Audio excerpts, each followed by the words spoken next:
çıksın ot biyağın.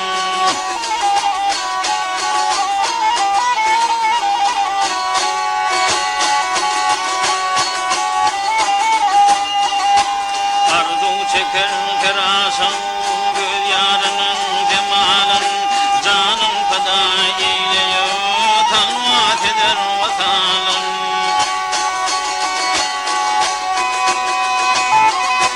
Didar-ı aşık bulun neyler bu dünya malın, elinde hane bermen ahülü koşu halın.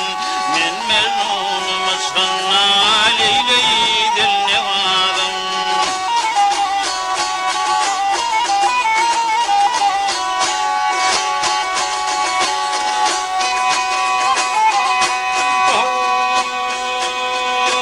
Kılmatan akayanlar buluşur durur men, kabil kılmat olsam yar cemalın görür men.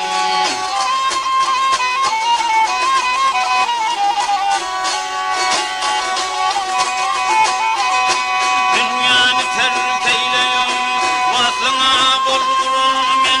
Bir canım bir kan olsa, bin can olsa verir men. Dildarım nergahında olur ecid yağın.